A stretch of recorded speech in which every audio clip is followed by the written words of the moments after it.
আজ ১৬ ডিসেম্বর আপনি গায়ে বাতাস লাগিয়ে ঘুরছেন। আপনি জানেন তো আপনার পরিবারের অন্য একজন সদস্য আপনারই পরিবারের কথা চিন্তা করে সে কাজে গেছে। এমনও অনেক মানুষ আছে সামান্য কিছু পরিমাণ টাকার জন্য তার ইচ্ছা আনন্দ পূরণ করতে পারে না এই ১৬ই ডিসেম্বরে। কি অদ্ভুত তাই না? ১৬ই ডিসেম্বর দিনটা সারাদিন অনেক আনন্দে কাটার পরে শেষমেশ দিনটা চলেই গেল আমাদের কাছ থেকে।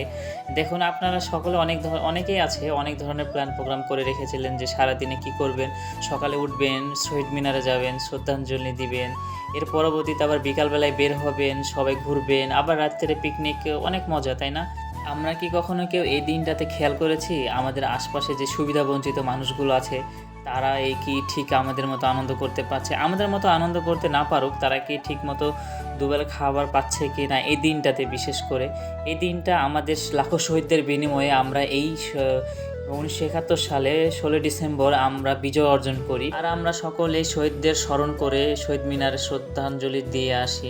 আর এই দিনটাতে এমনও মানুষ আছে তারা নিজের ইচ্ছা পূরণ করতে পারে না সামান্য কিছু টাকার জন্য। আবার এমনও আছে সামর্থ্য থাকার পরেও তারা এই দিনটা তাদের ইচ্ছা মতো উপভোগ করতে পারে না।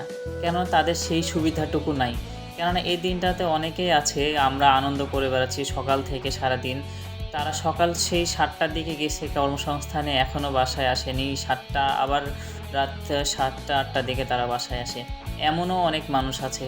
তো এই দিনটাতে যদি সবার কর্মসংস্থান ছুটি থাকতো আর সবাই যদি এই দিনটাকে উপভোগ করতে পারতো তাহলে কতই না ভালো হতো বলেন। ১৬ই ডিসেম্বর আমরা সবাই সকলের সাথে ভাগাভাগি করে নেই। আর এটাই ছিল আমার মূল বক্তব্য। এতক্ষণ আমার বকবক শোনার জন্য সকলকে ধন্যবাদ। তো ভালো থাকবেন সে পর্যন্ত। আপনাদের সামনে আবার অন্য কোনো ভিডিও নিয়ে হাজির হব। তো আল্লাহ হাফেজ।